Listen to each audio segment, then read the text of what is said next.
Hey, Aoba Ichiko is in Los Angeles and I can't see her perform.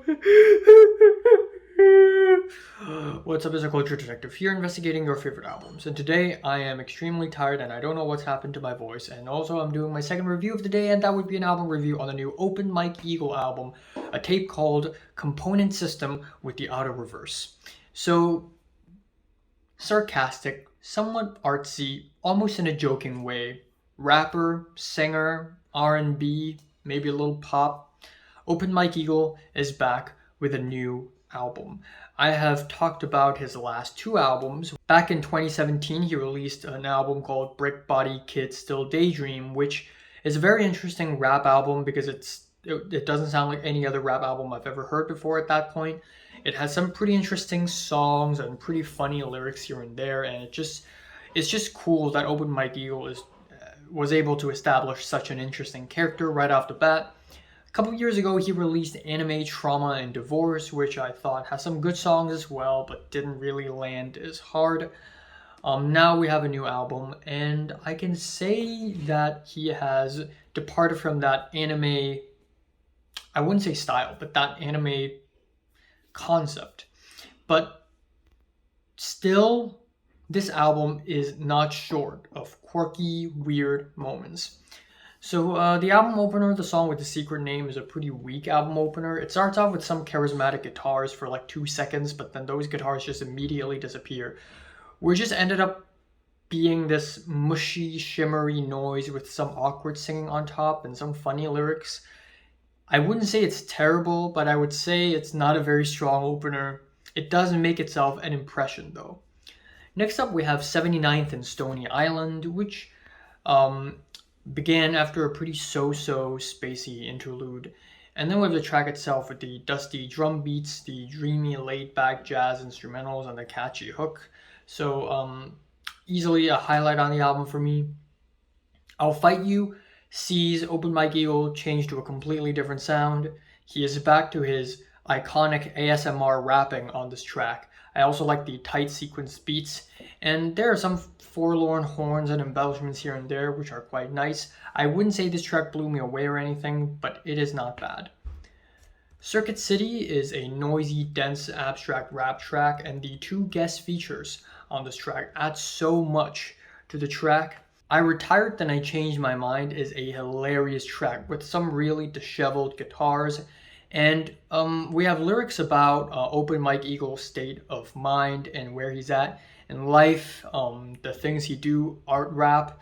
And I think that's the strongest suit of Open Mike Eagle is his lyricism, his charismatic persona that he exudes on his album. I think is really great. Burner Account features none other than Arm & Hammer, aka Billy Woods, and Elucid. And yeah, I think the performances are great, and every time Billy Woods is rapping, it's amazing, but I think the instrumentals are just kind of basic, unfortunately. It almost feels like this beat is made only for Arm & Hammer, because this is their style, with the spacey drums and the droney backdrop. It's just kind of okay. It's not really all that memorable. That is followed with For Doom, which, if you can't already tell, is a song for Doom. MF Doom. I love the muffled soul beat, and I think the best thing about the track is the lyrics. The lyrics where Open Mike Eagle basically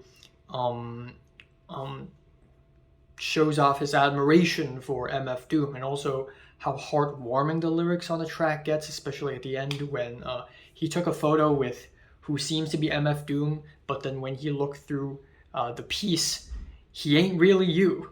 Because MF Doom always sends like surrogates on the stage to take photos with fans instead of himself, which is really funny. Daft Punk does that too, I believe. But yeah, that's really great. That is followed with, in my opinion, the worst track on the album, Crenshaw and Homeland. It has a really lukewarm beat, and the hook at the end just feels kind of tacked on. Doesn't really feel all that natural or anything. Following, we have Multi-Game Arcade Cabinet featuring Raf Ferreira, and Raf Ferreira is such an animated guest feature on this track. I also like the minimalistic beat. I think the beat fits the performances really well. Peak lockdown raps began after a really so-so interlude with some accordions. And then we have this really muffled and weird and surreal rap track. Listening to this track makes me feel like I have a huge migraine in a good way, I guess. Even though I don't really mess with this track a lot. I'll say that not a lot of rap tracks are able to emulate a feeling like this. Kites is a pretty funny and charismatic track with some pretty solid performances from all three of the voices on the track. I also like the lightweight flutes and drums in the back.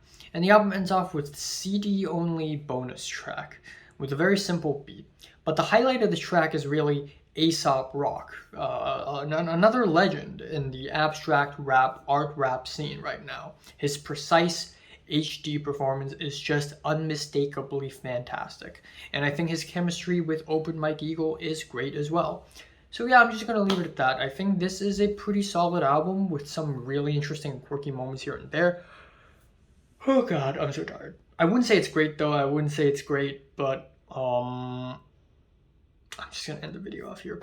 I'm giving the new Open Mike Eagle album a tape about a component system in auto reverse with the auto reverse strong 6 light 7.